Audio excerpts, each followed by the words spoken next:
Assalamualaikum warahmatullahi wabarakatuh.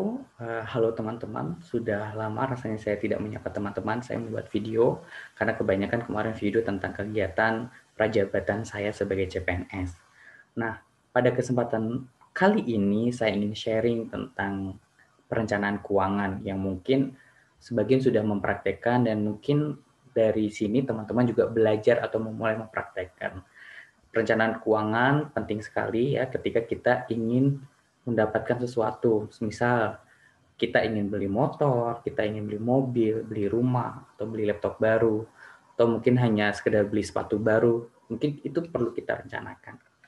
Nah, di sini ini yang saya lakukan ya. Jadi keuangan yang atau gaji yang saya dapatkan biasanya saya langsung berikan pos-pos tertentu.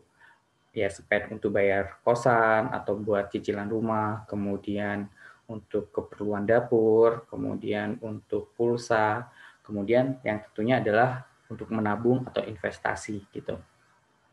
Dalam kesempatan kali ini, saya memberikan contoh ya untuk teman-teman early career yang ingin beli rumah atau beli apa.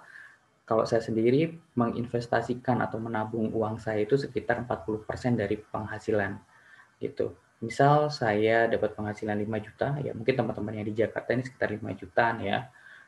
Saya spend-nya sekitar 2 juta untuk saya saving dalam bentuk investasi atau kita tabung biasa. Kemudian tentunya juga teman-teman harus cross check kebutuhan teman-teman apa saja, bayar kosannya berapa, makan sebulan berapa.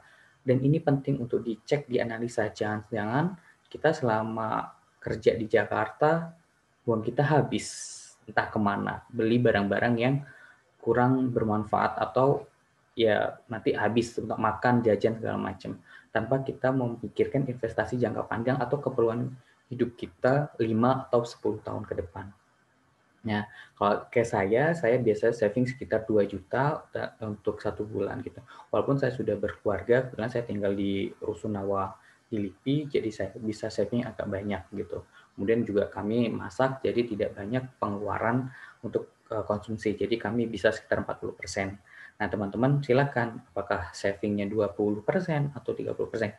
Yang pasti harus ada yang di-saving gitu. Tapi kalau bisa semakin banyak, semakin baik tergantung dengan kebutuhan teman-teman. Nah, setelah nih dapat nih saving misal sepertinya 40%, kemana kita savingnya?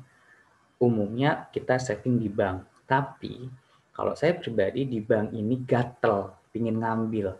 Ya, karena dia ya ada di ATM kita gitu. Nah, tipenya saya itu tidak bisa saving yang seperti itu. Mungkin ada teman-teman yang tipenya bisa saving jangka panjang di rekening bank gitu. Maksudnya ya saya apa udah nyimpen 2 juta ya nggak saya otak-atik gitu. Tapi kalau saya ada 2 juta, pengen beli blender nih, beli microwave gitu, gatel gitu.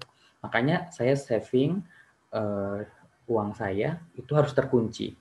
Bisa ikut arisan. Saya sering, bukan sering ya, kemarin ikut arisan ibu saya, gengnya mama ibu saya gitu, 1 juta per bulan gitu. Oh, oke, masih ada 1 juta lagi yang harus saya saving di tempat lain gitu. Misal ini gajinya 5 juta ya gitu.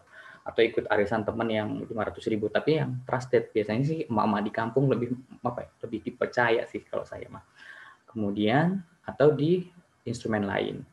Nah, di instrumen lain yang saya kenal itu ada 3. Yang pertama itu adalah eh, saham, yang kedua ada reksadana, yang ketiga ada deposito. Nah, dari ketiga ini saya sudah pernah mempraktekkan walaupun tidak banyak. Sekarang hanya tinggal 2 yang sedang saya praktekkan.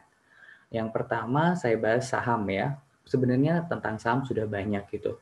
Tapi di zaman milenial seperti ini ya, teman-teman mungkin mengenal saham itu sangat penting. Ya, saham sederhananya adalah suatu kepemilikan, sertifikat kepemilikan terhadap suatu perusahaan. Ya, bisa 0,000% sekian persen gitu, sangat kecil biasanya gitu. Nah, di sini saham ini menurut saya dia high risk, high return. Jadi resikonya besar tapi keuntungannya juga besar. Dan tentunya teman-teman nantinya saat mau berinvestasi ya, menabungkan uangnya, kita harus lihat resiko pribadi masing-masing. Apakah saya ini kalau ketika sahamnya merugi itu langsung nggak bisa tidur atau ya biasa aja nanti suatu saat juga naik gitu. Nah, dan biasanya kalau saham ini saya sarankan uang yang benar-benar free dalam jangka panjang, yang 1 tahun atau 2 tahun gitu. Kalau teman-teman ini bukan yang tipe seperti itu, ya belajar sahamnya jangan banyak-banyak tuh, maksimal 500.000 atau dimulai dengan 100 gitu, dengan beli saham Pawon atau saham apalagi ya, saham kalau Antam sekarang cukup mahal ya, 2.000 sekian gitu, atau Telkom 2.300 sekian gitu. Tapi untuk kenalan gitu, atau saham-saham yang kecil, friend gitu ya, yang gorengan, tapi jangan pernah coba yang gorengan ya. Tapi belajar lagi tentang saham-saham yang bagus, terutama saham-saham blue chip gitu. Itu yang paling aman. Kemudian itu yang saham ya, high risk, high return gitu. Keuntungannya besar, tapi resikonya juga besar. Tapi teman-teman berhak untuk belajar dan mencobanya. Kali aja teman-teman cocok dengan hal yang tersebut. Nah, pakai instrumen apa, aplikasi apa. Sekarang banyak kok aplikasi yang menurut saya cukup terpercaya, itu ada Ajaib ya, yang mudah ya, Ajaib dan iPod gitu. Itu bisa kok gampang. Dan kalau saya sendiri, saya mulai masuk di belajar persahaman itu di 2020 di sekitar bulan April ya. Di situ saya belajar sedikit-sedikit, dan saat saya baca referensi, saya memilih sekuritas Bank BNI, BNI Sekuritas, karena menurut saya itu BUMN dan lebih aman gitu. Karena iPod dan Ajaib ini kan swasta ya, saya tidak bisa menjamin, ataupun tidak ada jaminan yang lebih kuat gitu ya. Kemudian iPod dan Ajaib ini minimalnya ya paling 50 sampai 100.000 kalian sudah bisa beli saham yang kecil-kecilan ya, buat kenalan. Kemudian kalau saya pakai BNI Sekuritas itu diawali dengan 1 juta gitu. Nah, setelah itu boleh deposito berapa aja. Deposit berapa aja. Nah, itu tergantung kalian teman-teman. Tentunya harus belajar, banyak-banyak lihat YouTube, diskusi dengan teman-teman gitu. Itu terkait dengan saham. Yang kedua adalah reksadana. Jujur reksadana ini saya tidak begitu paham. Kalau di saham tadi itu ada, kalau returnnya, keuntungannya itu yang pertama, ketika saham yang kita beli itu naik harganya, kita dapat keuntungan dari kenaikan tersebut ketika kita jual. Nah, ketika kita tidak jual, keuntungannya adalah kalau saham tersebut memiliki bagi hasil setiap tahunnya, kita beli saham, kita tahan berapa tahun atau berapa setiap tahun ya, atau kita beli mendekati bagi hasil, kita biasanya dapat bagi hasil gitu kalau saham. Tapi tadi ketika turun pas lagi merah gitu, jago merah, ya siap-siap apakah psikologi kita bisa menerima atau enggak gitu. Itu terkait dengan saham. Yang kedua, kalau ditanya, Kak, pernah dapat saham untung berapa? Pernah dapat 700.000, pernah dapat 400.000, pernah rugi, pernah 200 sekian ribu gitu. Ya pernah lah ya gitu. Dan sekarang juga posisinya saya juga masih banyak yang merah, dalam artian masih merugi, menunggu menunggu keuntungan ya, menunggu harga-harga saham yang kita hold, kita pegang ini naik lagi. Itu terkait saham. Yang kedua tentang reksadana. Jujur, saya tidak terlalu paham tentang reksadana, tapi intinya reksadana ini semacam ada manajemen atau manajer investasi yang menginvestasikan uang kita. Kita membeli reksadana, tapi uang yang di reksadana itu diinvestasikan ke instrumen-instrumen yang mungkin mereka sudah ahli gitu. Saya kurang paham, tapi sehingga saya tidak banyak menjelaskan di sini.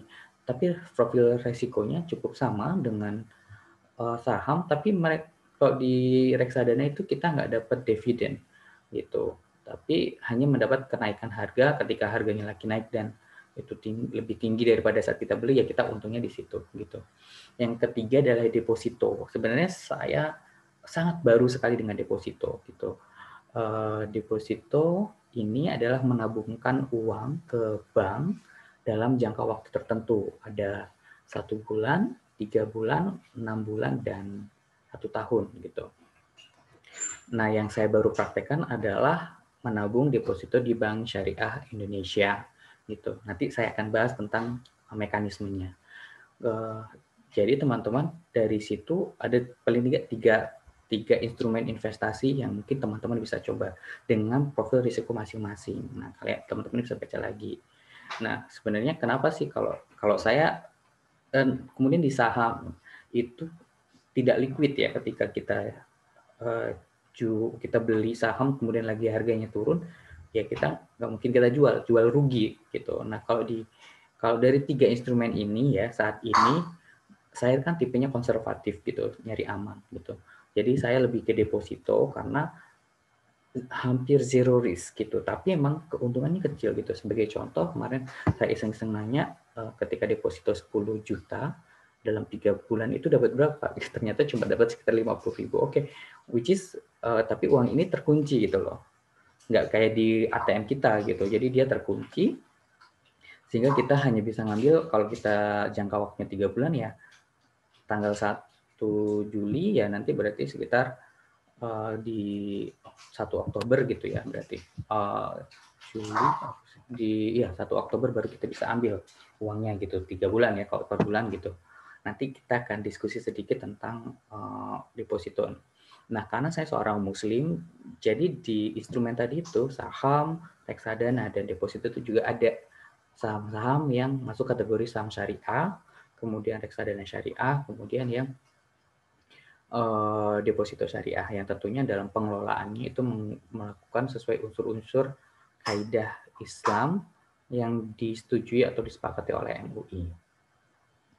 Nah, teman-teman mungkin bisa mulai coba nih kenalan dengan saham, kenalan dengan reksadana ataupun deposito.